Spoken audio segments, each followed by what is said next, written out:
Assalamualaikum warahmatullahi wabarakatuh. Bismillahirrahmanirrahim. Alhamdulillahi rabbil alamin. Alhamdulillahi ala khulwi qadai wa murni. Wassalatu wassalamu ala asyrafil anbiya wal mursalin Sayyidina Muhammadin wa ala alihi wa sahbihi wa barik wa sallam ajmain. Wa la hawla wa la quwwata illa billahil aliyyil azim. Rabbi syrah li sadri wa yassir li amri wahlul 'uqdatam min lisani yafqahu qawli. Allahumma shalli ala sayyidina Muhammad wa ala ali sayyidina Muhammad. Afdhalu shalawatika afdhalu salamika afdhalu barakatika adada ma fi ilmik wa salatan daimatan bidawami mulkik. Qala Rasulullah sallallahu alaihi wasallam, la hijrata ba'da al-fathi illa niyatu wa jihadu fi sabilillah. Hadirin muhtaramin yang saya hormati, juga saya takzimi seluruh para kiai, para ustadz, guru ngaji, wabil khusus ketua takmir Masjid Al-Ihsaniyah Ustadz Abdul Aziz, dan juga yang mewakafkan tanah sekaligus membangun masjid, yang punya kontribusi besar terhadap berdirinya Masjid Al-Ihsaniyah, keluarga besar dari Ibu Hajah Siti Lestari. Di sini juga hadir Dr. Supari Bu, ada sahabat saya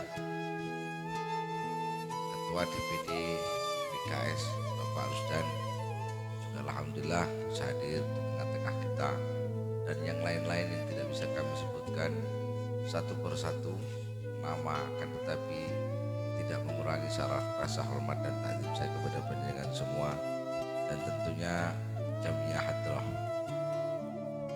Darul Ihsaniyah yang telah mengisi acara pada malam hari ini.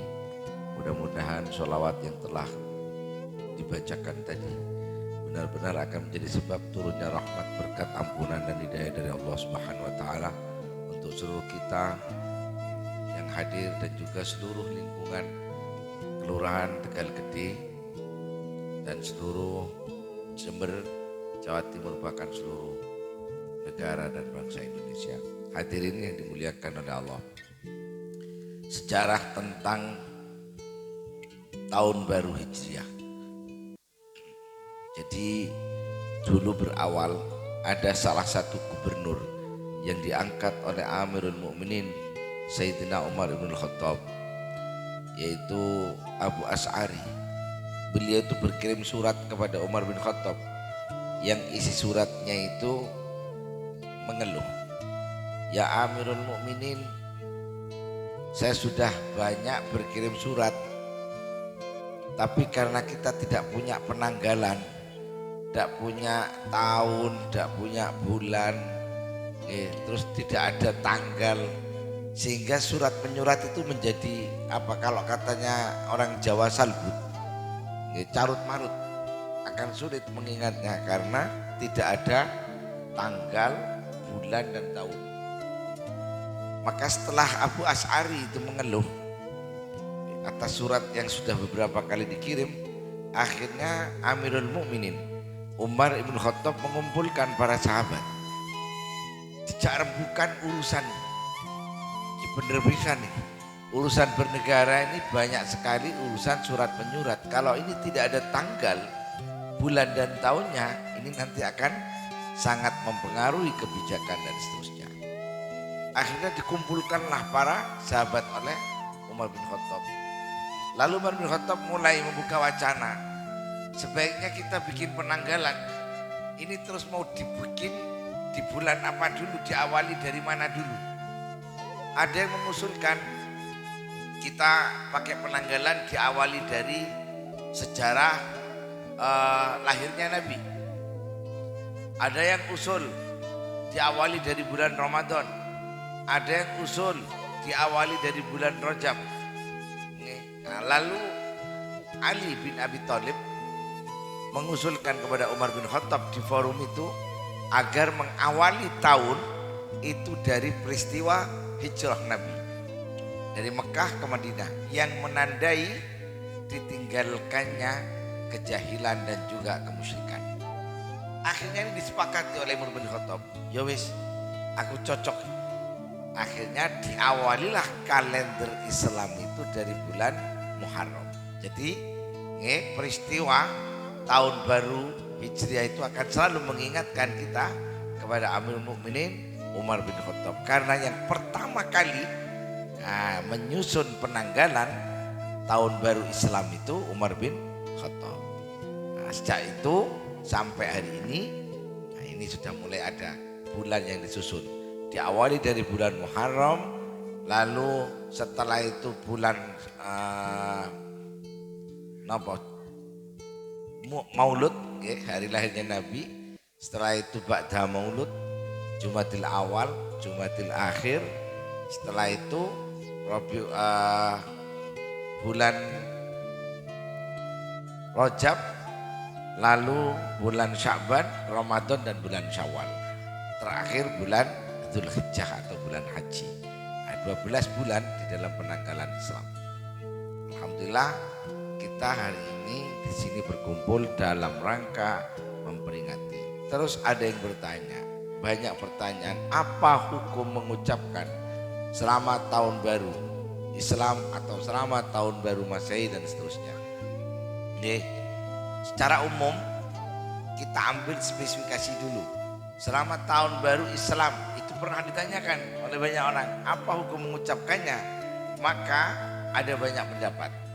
Di kalangan fuqaha dari mazhab Asy-Syafi'i secara umum tidak banyak berkomentar. Tapi ditemukan satu pendapat yang berkata bahwa mengucapkan selamat tahun baru Hijriah itu hukumnya mubah. Mubah itu dilakukan tidak ada pahalanya, ditinggalkan juga tidak berdosa. Jadi Allah menetapkan 5 hukum. Satu hukum yang pertama adalah wajib. Wajib itu sesuatu yang bila mana kita tinggalkan maka kita akan terhukum. Seperti halnya sholat 5 waktu, haji, puasa bulan Ramadan, hukumnya wajib. Ada hukum lagi di bawah wajib adalah sunnah. Sunnah bila kita kerjakan kita akan mendapatkan pahala, tapi bila kita tinggalkan kita tidak berdosa, tidak terhukum. Ambil contoh sholat tahajud. Di dalam Al-Quran Allah berfirman, wa minal laili fatahajjat bihi nafilatan lak. Dan di sebagian malam bertahajudlah kamu sekalian agar menjadi tambahan amal ibadah bagi kamu sekalian. Ini hukumnya sunnah, tapi tidak wajib. Sehingga kalau kita tidak mengerjakan tidak terhukum atau tidak berdosa. Hukum yang ketiga adalah mubah. Mubah ini seperti halnya kita makan, minum, mandi, terus apalah, berak, tidur dan seterusnya itu mubah. Bila kita lakukan tidak mendapatkan pahala, kita tinggalkan pun kita tidak mendapatkan dosa. Itu mubah. Salah satu menurut alim ulama pengucapan selamat hari raya Idul Fitri, Idul Adha ataupun selamat tahun baru Islam ini hukumnya mubah. Boleh diucapkan, tidak berdosa tapi juga tidak mendapatkan pahala. Ini mubah. Di bawah mubah ada hukum yang namanya makruh. Makruh itu sesuatu yang tidak disuka oleh Allah. Apa itu makruh? Salah satunya yang dimakruhkan oleh Rasulullah Muhammad SAW makan bawang putih. Kenapa? Karena bawang putih itu baunya menyengat, sehingga dihukumi makruh oleh Rasulullah SAW. Tidak sampai haram tapi makruh. Ada yang berpendapat merokok juga bagian dari kemakruhan. Makruh itu bila dikerjakan tidak berdosa, bila ditinggalkan malah mendapatkan pahala. Akan tetapi bila dikerjakan tidak sampai terhukum, itu makruh. Dan yang terakhir hukum yang ditetapkan oleh Allah adalah haram. Haram itu yang artinya sesuatu yang dimurkai oleh Allah. Bila mana kita kerjakan maka kita akan dihukum oleh Allah. Apa itu? Meninggalkan sholat itu haram. Termasuk bagian dari keharaman. Apa itu? Makan babi, meminum minuman keras dan yang lain-lain. Itu tidak boleh dilaksanakan. 5 hukum ini tidak boleh terbalik di dalam penerapannya. Jangan cuma gara-gara kesunatan akhirnya yang wajib hilang. Ambil contoh, sholat tahajud semalam kekeselan gak sholat subuh. Nah ini tidak ada pahalanya. Karena sholat subuh itu wajib. Kata Umar ibn Khattab, saya lebih suka sholat isya berjamaah lalu sholat subuhnya berjamaah. Tidak melakukan sholat tahajud. Daripada sholat tahajud semalam tapi sampai akhirnya gak sholat subuh. Kenapa? Karena Rasulullah Muhammad SAW bersabda, barang siapa yang sholat isya-nya berjamaah lalu sholat subuhnya berjamaah, maka akan dicatat oleh Allah semalam suntuk, seperti halnya menghidupkan malam dengan melakukan ibadah. Bahkan Rasulullah mengingatkan, walaupun semalam ibadah tapi gak sholat subuh, maka ibadah yang semalam itu tidak bernilai pahala. Nah, ini penting. Jadi tidak boleh di dalam penerapan hukum wajib, sunnah, mubah, makruh, haram ini terbalik pelaksanaannya. Harus sesuai, harus tepat. Mamanya, ambil contoh, sering terjadi di kalangan masyarakat kita. Nggih, wis lek waya Idul Fitri, Idul Adha. Nggih, karena sholat itu dilaksanakan di pagi hari, sering kali subuh gak sholat. Nah, iki keliru terbalik. Kenapa? Karena Idul Fitri seandainya sampai ndak ikut sholat ndak dosa. Oke? Tapi kalau ndak sholat subuh akan berdosa. Itu sering terjadi. Hanya gara-gara sibuk macak. Karena mau melaksanakan sholat id, mandi terus si bengesan, si wedaan, gincuan dan seterusnya. Akhirnya lupa sampai ndak sholat subuh, ngiro wis gak usah sholat subuh, sholat id podo wae. Lah niki keliru. Tidak boleh di dalam penerapan hukum yang sunnah didahulukan, yang wajib ditinggalkan. Maka hal yang wajib harus dilaksanakan. Nah, alhamdulillah di Masjid Al-Ihsaniyah ini berjalan keduanya. Sing wajib tidak ditinggal, sing sunat dilakoni. Nah, peringatan tahun baru dia seperti ini masuk kategori hukumnya apa? Ya boleh-boleh saja. Masuk kategori hukumnya mubah. Akan menjadi sunnah bila di dalamnya ada kebaikan. Contoh kecil, dibarengkan dengan santunan anak yatim. Nah ini jadi peringatan tahun baru ini tidak ada dalilnya, tidak ada tuntunannya, tapi tidak terlarang karena sepakat ulama ngukumi hukumnya mubah. Kalau di dalam kegiatan itu ada kebaikan, yang itu ada pijakan hukumnya diperintah oleh Allah, salah satunya menyantuni anak yatim. Nah, sampai Nabi itu bersabda, barang siapa yang memperhatikan anak yatim lalu menyayangi mereka, ini kelak di akhirat akan bersama denganku. Kata Nabi, beliau menunjukkan 2 jari seperti ini. Nah, jari ini tidak jadi satu, tapi kalau Nabi dirapatkan seperti ini, seakan-akan begitu dekatnya Rasulullah dengan orang-orang yang menyayangi anak yatim. Bahkan Allah mengingatkan kepada kita. Di dalam Al-Quran Allah berfirman, Bismillahirrahmanirrahim, Ara'aital ladzi yukadzibu biddin. Tahukah kamu siapakah orang-orang yang mendustakan agama? Fadzalikal ladzi, ini disebut pertama, fadzalikal ladzi yad'ul yatim, yaitu orang-orang yang tidak mau memperhatikan dan menyayangi anak-anak yatim. Jadi orang yang tidak peduli kepada anak yatim sampai disebut oleh Allah orang yang mendustakan agama. Wala yahuddu ala ta'amil miskin, dan orang-orang yang tidak memberi makan, bahkan tidak menganjurkan orang lain untuk memberi makan orang-orang yang lapar. Jadi kita itu diperintah oleh Allah untuk memberikan makan kepada orang yang lapar, sekaligus menganjurkan kepada yang lain yang mampu untuk melakukan hal yang sama. Ini termasuk panjenengan ini. Alhamdulillah Masjid Al-Ihsaniyah mengadakan acara peringatan tahun baru Hijriah, sekaligus di dalamnya ini diadakan santunan anak yatim. Nah, kalau sudah seperti ini masuk kategori sunnah. dikerjakan mendapatkan pahala. Bila mana ditinggalkan ya gak apa-apa, gak termasuk dosa.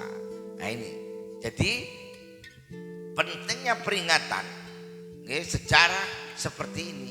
Kata Pak Karno, Bung Karno itu pernah berkata, jas merah, jangan pernah melupakan sejarah. Karena pada saat kita melupakan sejarah, maka kita ini akan menjadi orang yang tidak berbudaya. Ini penting. Pada peristiwa kenapa akhirnya Umar Ibn Khattab memilih Muharram sebagai awal dari penanggalan Hijriah, karena itu ditandai dengan Nabi Muhammad diperintah oleh Allah hijrah dari Mekah menuju ke Madinah, yang mana itu sebagai simbol meninggalkan kejahilan, kebodohan. Bagaimana masyarakat pada situ disebut jahil, bodoh. Kenapa? Karena orang-orang di Mekah pada saat itu, mereka yang bikin patung, mereka yang pahat patung, mereka yang diberi nama Hubal, Lata, Uzza dan seterusnya. Setelah itu disembah sendiri. Kan aneh, sesuatu yang mereka ciptakan sendiri lalu disembah. Mereka tahu bahwa batu yang mereka bikin tidak bisa mendatangkan manfaat atau mendatangkan mudarat, akan tetapi disembah, diberi sesajen, dikasih. Nah nih, Nabi ini diperintah oleh Allah. Setelah berdakwah awalnya secara sembunyi-sembunyi di Mekah, lalu diperintah secara terang-terangan, dan akhirnya karena penentangan semakin kuat, banyak sahabat yang disiksa, bahkan dibunuh oleh orang-orang kafir. Akhirnya turunlah perintah dari Allah Subhanahu wa taala kepada Rasulullah untuk berhijrah ke kota Madinah. Nah, hijrah Nabi Muhammad dari kota Mekah ke kota Madinah ini menandai ditinggalkannya kebodohan dan kemusyrikan. Kemusyrikan ini apa? Mempersekutukan Allah dengan yang lain. Nah, setelah peristiwa itu, beberapa tahun kemudian, setelah Islam banyak pengikut, setelah terjadinya perang pertama Badar dan perang Uhud, akhirnya Nabi Muhammad diperintah oleh Allah untuk membebaskan Mekah dari kemusyrikan. Pada saat itu Nabi berawal dari berangkat haji, di dalam haji beliau itu secara damai kirim surat baik-baik ke kafir Quraisy, saya akan melaksanakan perintah Tuhan, saya akan berhaji, kami tidak ingin berperang, kami ingin datang dengan damai.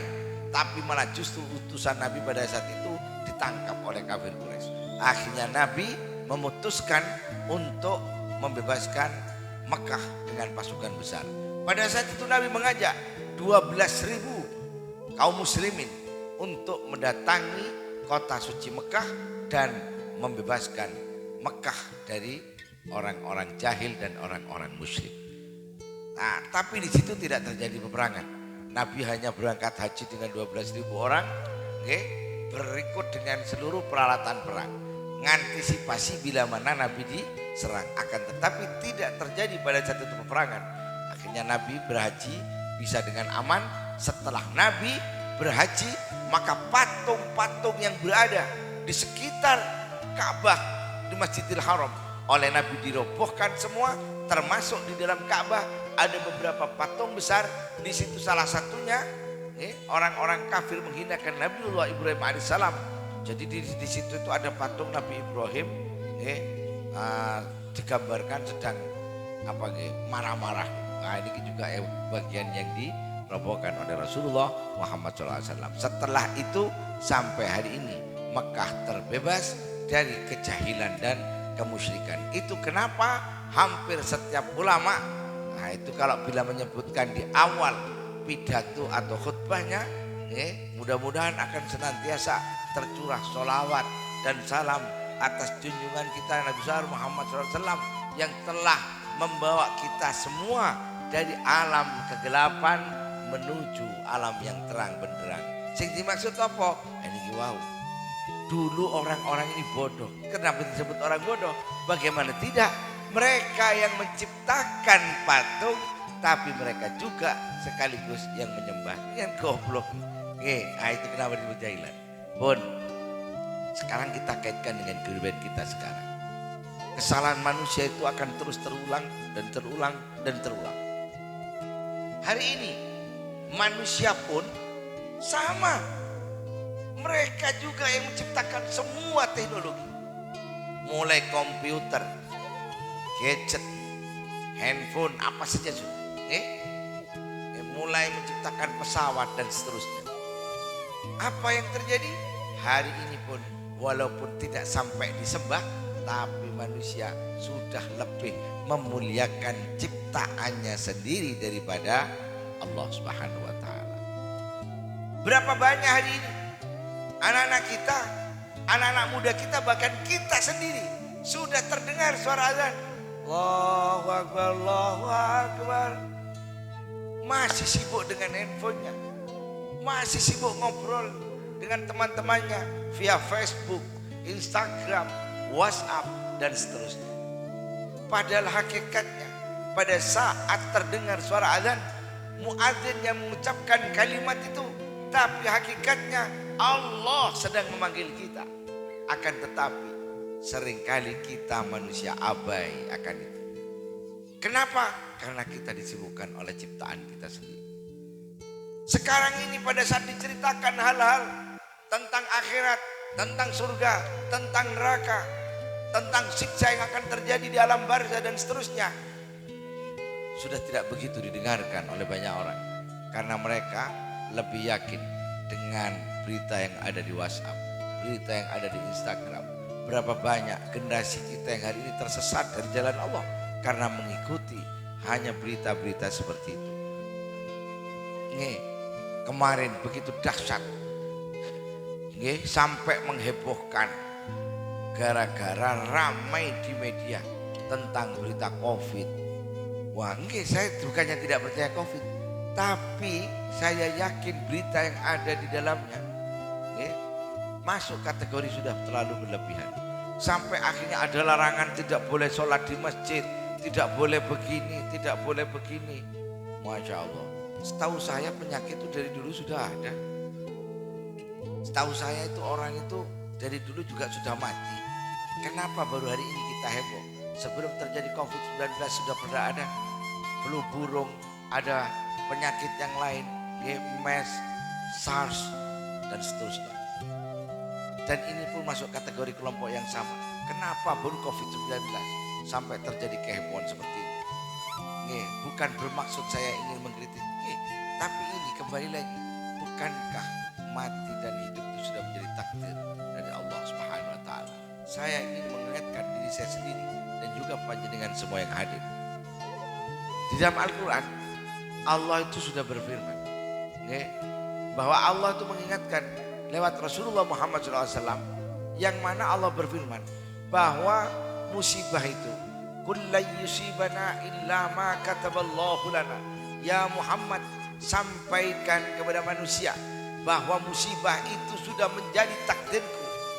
Kata musibah bila mana disebut oleh Allah, musibah itu berawal dari dosa yang secara masif dan terus menerus dilakukan oleh manusia. Kalau jenengan lihat di Al-Quran, kata bala dan musibah itu pasti diberi makna sama, namanya ujian.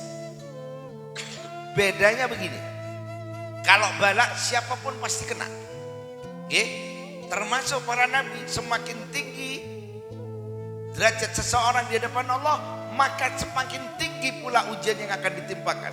Nabi Muhammad adalah manusia yang paling besar diuji oleh Allah. Bayangkan Nabi Muhammad di dalam kandungan 2 bulan ayahnya sudah meninggal dunia. Lahir di dunia baru umur 6 tahun ibunya sudah meninggal dunia. Diasuh oleh kakeknya 2 tahun kemudian di usia Nabi 8 tahun kakeknya pun meninggal dunia. Lalu diasuh oleh Abu Thalib pamannya, yang mana Abu Thalib mempunyai 12 anak. Sehingga otomatis Nabi tidak begitu terurus. Sehingga Nabi terpaksa di umur 12 tahun beliau sudah harus bekerja keras membantu pamannya untuk menghidupi keluarganya. Nabi itu umur 12 tahun sudah berdagang sampai ke luar negeri. Ini semandiri itu Nabi Muhammad karena hidupnya yang begitu keras. Tapi Nabi Muhammad ini apa, kalau bahasa orang sekarang sudah ekspor barang. Dari Mekah menuju ke Syam pada saat itu. Dan itu lintas negara. Dan itu mulai umur Nabi 12 tahun. Setelah menikah, di tengah-tengah gencetan kaum musyrikin, istrinya meninggal, itu namanya bala. Kalau musibah, musibah itu bedanya dengan bala. Musibah itu datangnya, itu karena terundang oleh perilaku dosa yang dilakukan oleh makhluk. Di dalam Al-Quran Allah ceritakan kisah sejarah tentang Nabi Nuh alaihissalam. Pada saat umat Nabi Nuh diajak taat kepada Allah, mereka menentang Nabi Nuh. Nabi Nuh itu berdakwah. Di dalam Al-Quran diceritakan selama 900 tahun mengajak manusia taat kepada Allah. Tapi yang ikut hanya 100 orang saja. Yang beriman kepada Nuh alaihissalam hanya 100 orang saja. Padahal Nabi Nuh berdakwah selama 900 tahun. Akhirnya Allah murka. Iki menungso kok meler-meler, dijak taat, dijak ibadah gak manut. Maka Allah kirimkanlah banjir besar yang pada saat itu menenggelamkan semua daratan. Tidak ada secuil pun yang selamat. Yang selamat hanya makhluk yang ada di atas bahtera Nabi Nuh alaihissalam. Nabi Nuh dan 100 orang berikut dengan hewan yang diambil yang bisa diangkat oleh Nabi Nuh sepasang-sepasang di atas perahunya. Yang lain habis, termasuk istri dan anak Nabi Nuh sendiri pun karena tidak percaya kepada Nabi Nuh, akhirnya pun mati terkena musibah. Lalu yang kedua disebut musibah oleh Rasulullah Muhammad SAW, yaitu ta'un. Ta'un itu adalah virus. Kalau bahasa orang sekarang virus. Pada masa Nabi disebut ta'un. Pada masa Nabi Isa alaihissalam diceritakan ada virus yang namanya kusta. Kusta pun itu membunuh. Orang yang terkena kusta pada saat itu belum ada obatnya dan pasti mati. Itu kenapa Nabi Isa alaihissalam diberi oleh Allah mukjizat. Dengan mukjizatnya Nabi Isa itu bisa menyembuhkan orang yang terkena penyakit kusta hanya dengan ditiup saja. Kalau katanya orang Jawa disebul.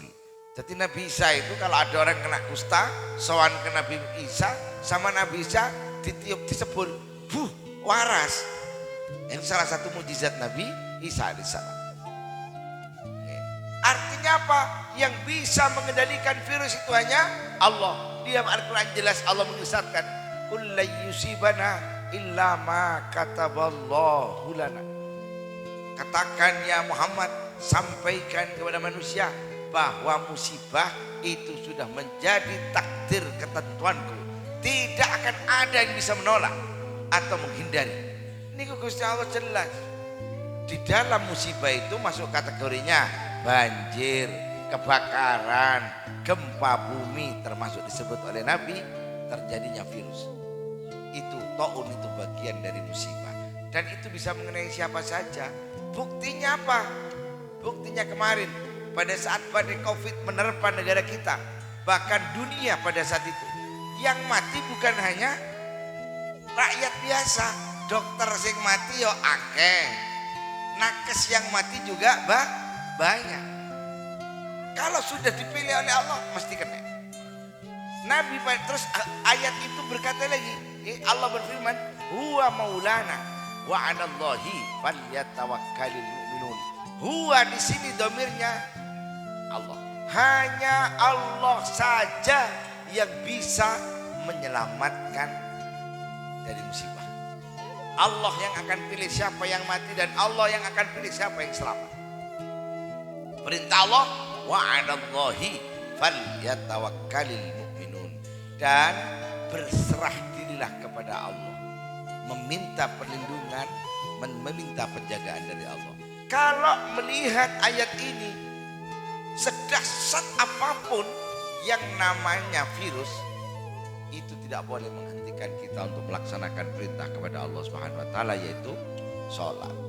Itu kenapa saya sempat menyampaikan kepada pihak kepolisian.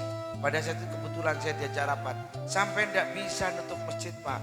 Masjid itu rumah Allah. Allah yang perintahkan kita untuk beribadah. Kalau hal ini Anda larang, berarti Anda merobohkan syariat. Kalau itu terjadi, maka tinggal tunggu waktunya saja akan ada musibah, bencana yang jauh lebih besar. Ingat sejarah umat Nabi Nuh ditenggelamkan oleh Allah. Ingat sejarah umat Nabi Lut alaihissalam dilempari batu oleh Allah, mati semua. Yang selamat hanya yang beriman saja. Ingat peristiwa pada saat Allah menghukum umat Nabi Soleh yang melanggar syariat Allah. Wis diomongi unta iku ojo dibeleh oleh Nabi Soleh. Maka Allah murka. Allah turunkan api dari atas langit. Kita tidak boleh merobohkan syariat Allah. Kalau ini terjadi, yang terjadi akan ada bencana yang besar. Dan saya nyampaikan, saya lebih takut kepada Allah daripada panjenengan semua. Dan saya pasti akan berusaha mati-matian. Tidak boleh ada penutupan masjid dengan alasan apapun. Dan ini juga melanggar aturan undang-undang negara sendiri. Ini masalah hak asasi masing-masing. Saya ingatkan, alhamdulillah tidak sampai terjadi di Jember ada masjid yang ditutup. Tetap kita bisa beraktivitas. Alhamdulillah sekarang sudah Covid sudah, badai Covid sudah berlalu. Alhamdulillah. Sehingga kita sudah bisa lagi melaksanakan kegiatan semisal peringatan tahun baru Hijriah seperti ini. Dan mudah-mudahan kegiatan ini bisa nantinya ke depan menjadi kegiatan yang sifatnya rutinan. Boleh setahun sekali diadakan seperti ini. Boleh saulan sepisan gak apa-apa. Jadi anak-anak yatim alhamdulillah kena biar bisa buat bayar SPP ya, akan lebih baik. Kalau perlu seminggu sekali santunan itu akan lebih baik lagi. Ingat sekali lagi, Allah ingatkan kepada kita manusia. Allah sebutkan orang-orang yang mendustakan agama, yaitu orang-orang salah satunya yang tidak mau memuliakan anak yatim, menyantuni dan menyayangi mereka, lalu tidak memberikan makan orang-orang miskin. Wailul lil musallin, yaitu orang-orang yang lalai di dalam sholatnya.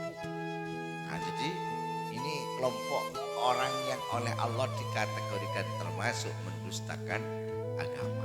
Nah, alhamdulillah dipelopori oleh takmir Masjid Al-Ihsaniyah, ini diadakanlah kegiatan peringatan tahun baru Hijriah sekaligus santunan anak yatim. Ini luar biasa sekali. Agenda seperti ini tidak masuk kategori bid'ah. Jadi saya pastikan ini kegiatan yang boleh dilakukan dan ini sangat baik dilakukan oleh siapa saja. Apalagi di dalamnya nanti dikembangkan seandainya anak yatim sekelurahan Mawani Tegal Gede. Tadi informasi dari Ustadz Aziz ada 64 orang. Nah, seandainya orang-orang yang kebetulan diberi oleh Allah kelebihan harta, semisal tadi sudah dicontohkan oleh Ibu Siti Haja Lestari, mamane wis digalang, mamane napa setiap bulan menyisakan sebagian penghasilannya 0,5% kayak nopo 2%, lalu dikumpulkan untuk biaya anak 64 sekolah sampai lulus SMA, kalau bisa dibiayai sampai kuliah, sehingga nanti mereka juga bisa ke depan tidak lagi menjadi beban bagi masyarakat, malah justru akan bisa meringankan masyarakat. Sebab ini kenapa Allah perintahkan kita untuk perhatikan mereka, karena tentu mereka ini yang paling berat diuji oleh Allah. Coba bayangkan saja, sing duwe bapak kadang kuliah gak mari, apalagi mereka. Kalau ada, siapa lagi akan perhatikan mereka kalau bukan kita? Seandainya di Tegal Gede, wong sing suki-suki, monggo dilewat takmir Masjid Al-Ihsaniyah atau masjid-masjid yang ada, mengumpulkan lalu menyantuni mereka. Jamin kalau bisa datangi sekolah mereka. Kita bantu komunikasi dengan pihak sekolah. Pak Kepala Sekolah, tolong ya, ini anak-anak diringankan biayanya, kami bayari setahun. Nah, sudah kebutuhannya kami yang tanggung, tapi tolong diturunkan ya. Nanti mereka tidak lagi mikir SPP, tidak lagi mikir bayar biaya ini, mereka sudah bisa melanjutkan studi sekolah. Kalau ini dilakukan, ini yang saya yakin dimaksud oleh Nabi. Kelak di akhirat orang yang terus menyayangi orang yatim akan bersama denganku seperti ini. Terakhir, saya ingin menyampaikan kisah yang mengharukan. Suatu ketika pada saat peringatan Hari Raya Idul Fitri, pada saat itu Nabi selesai mengimami sholat dan berkhutbah Id. Setelah keluar dari masjid, terlihat di halaman masjid pada saat itu anak-anak kecil berlarian, senang merayakan Hari Raya Idul Fitri. Siapapun, kita ini umat Muslim, Idul Fitri itu hari yang paling menyenangkan kita. Setelah 1 bulan penuh berpuasa, di hari itu menandai telah selesainya kita beribadah kepada Allah berpuasa, tentu ada kebahagiaan yang luar biasa. Pada saat itu terlihat anak-anak kecil itu berlari-lari bahagia. Nabi pun tersenyum bahagia melihat itu. Sehingga sampai beliau ini, mata mulia beliau ini tertuju ke satu pemandangan. Ada anak kecil, seorang perempuan kecil, anak ini menangis. Dan itu mencuri perhatian Nabi. Jadi Nabi Muhammad itu Masya Allah, pemimpin yang luar biasa. Beliau tidak hanya memperhatikan hal-hal yang besar saja, bahkan hal yang sekecil itu tidak luput dari perhatian beliau. Segera Nabi menghampiri anak itu. Lalu Nabi bertanya, kenapa wahai anakku engkau menangis? Kata anak itu, dia tidak tahu bahwa yang ngajak bicara itu Rasulullah. Bagaimana saya tidak menangis? Saya melihat teman-temanku berlari-lari di halaman itu dengan sukaria, dengan riang gembira. Kenapa dengan engkau? Bukankah hari ini hari baik? Bukankah hari ini hari raya? Kenapa engkau tidak ikut merayakan seperti mereka, bersenang-senang dan seterusnya? Semakin menangis anak itu sambil berkata, aku tidak bisa sebahagia mereka. Ya, hari ini aku pun bahagia, tapi aku tidak bisa sebahagia mereka. Karena aku sudah tidak lagi mempunyai seorang ayah. Mereka bisa berbahagia seperti itu karena mereka memiliki orang tua yang bisa memberikan mereka pakaian baru, yang bisa memberikan mereka kebahagiaan seperti mereka hari ini. Ini sekajeng Nabi ku nangis. Duh, oke arek yatim. Setelah itu oleh Nabi diambil anak itu, digendong. Ayahmu meninggal karena apa? Si anak itu pun secara polos bercerita. Ayahku meninggal sebagai seorang syuhada. Aku bangga atas beliau. Ayahku ikut berperang dengan Rasulullah dan ayahku mati sebagai seorang syuhada. Sejak hari itu aku pun sudah tidak lagi mempunyai ayah. Kanjeng Nabi tambah nangis. Setelah itu Nabi bertanya, maukah engkau menjadikan Aisyah sebagai ibumu? Dan maukah engkau menjadikan Fatimah sebagai saudari perempuan? Lalu anak itu terkejut. Lalu dia bertanya, apakah engkau Rasulullah? Kata si anak itu. Rasul pun menjawab, ya, aku ini adalah Muhammad Rasulullah SAW. Si anak itu semakin menangis. Nangis yang kedua ini karena bahagia. Dipeluklah Rasulullah secara erat dan anak itu berkata, demi Allah, saya anak yang paling bahagia sekarang ini. Karena aku telah mendapatkan seorang ayah yang lebih baik bahkan dari ayahku sendiri. Tinggi dirangkul kanjeng Nabi sampai tidak dilepas oleh anak itu. Dan Nabi pun segera menggendong anak itu pulang ke rumahnya. Lalu berkata kepada Siti Aisyah, ya Aisyah, tolong dandani anak ini sekarang menjadi anakku. Akhirnya sama Siti Aisyah diberi pakaian yang layak, pakaian yang bagus. Setelah itu anak itu pun ceria. Dia kembali bermain dengan teman-temannya. Setelah itu ditanya oleh teman-temannya, kamu dari mana? Kok kamu sekarang punya pakaian bagus? Dia sambil tersenyum berkata, bagaimana aku tidak bahagia? Aku telah mendapatkan orang tua yang lebih baik daripada orang tuaku. Tahukah engkau kalian semua siapa memberikan pakaian ini dan mengenakannya kepadaku? Mereka bertanya, tentu aku tidak tahu siapa yang berikan. Yang berikan adalah ibu baruku, Sayyidatina Aisyah alaihissalam, istri dari baginda Rasulullah Muhammad SAW. Maka semua teman-temannya berkata, aduhai, seandainya bapakku yang mati. Nabi Muhammad begitu luar biasa. Ini terkadang sedikit perhatian kita kepada anak-anak yatim akan membuat hati mereka besar, akan membuat harapan asa mereka ini kembali melambung. Maka ini kegiatan yang seharusnya terus dilakukan dan dilakukan agar mereka anak-anak yatim tidak lagi merasa sedih. Mereka bisa besar hati, mereka bisa menatap masa depan ini dengan penuh optimisme. Nah, mudah-mudahan peringatan ini akan menginspirasi tempat yang lain, masjid yang lain juga mengadakan hal yang sama. Mudah-mudahan yang saya sampaikan ada manfaatnya. Mari kita tutup pertemuan kita malam hari dengan doa. Bismillahirrahmanirrahim. Alhamdulillahirabbil alamin. Hamdan yuafi ni'amahu yukafi mazidah. Ya Rabbana lakal hamdu. Ya Rabbana lakal hamdu. Ya Rabbana lakal hamdu. Kama yanbaghi li jalali wajhika wa 'azimi sultanik. Allahumma shalli ala sayyidina Muhammad wa ala ali sayyidina Muhammad. Afdhalu shalawatika wa ta'ala salamik.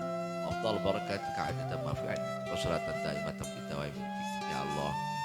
Ya Allah, kami berkumpul di Masjid Al-Ihsaniyah dalam rangka ingin mengagungkannya.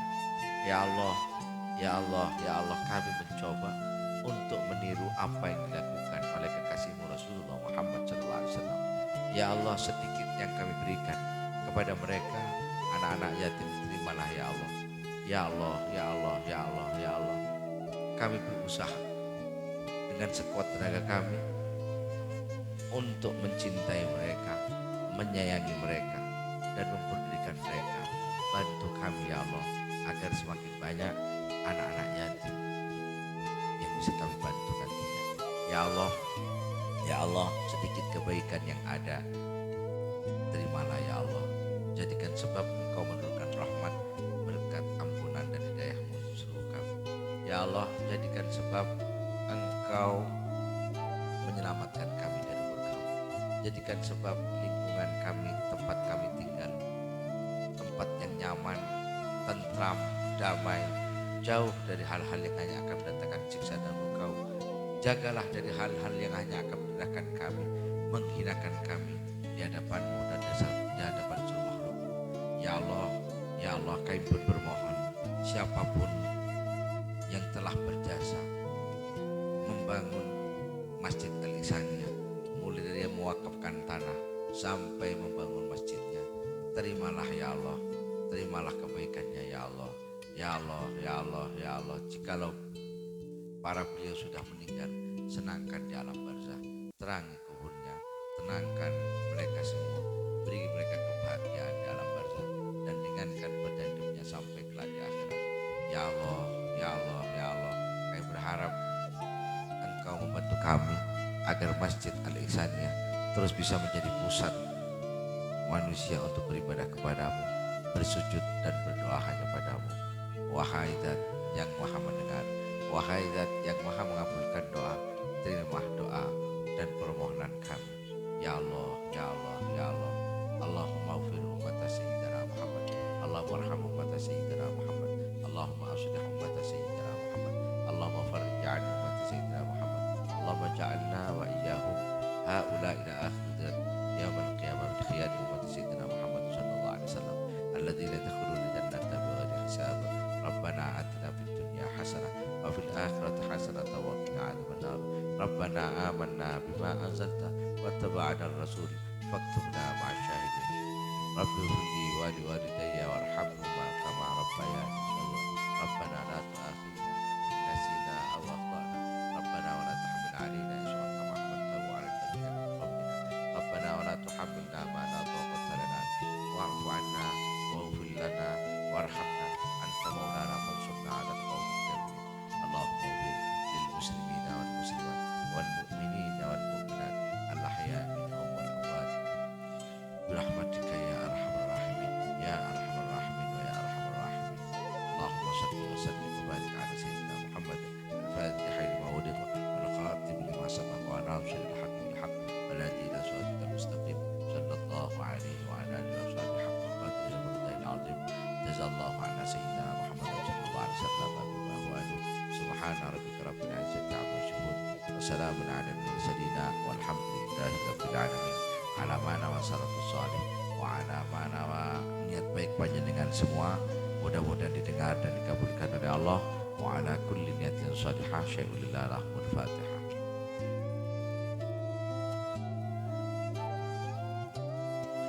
Sekali lagi kurang lebihnya saya mohon maaf. Mudah-mudahan yang saya sampaikan ada manfaatnya. Dan Allah wa iyyakum assalamualaikum minkum wallahu a'lam bishawab.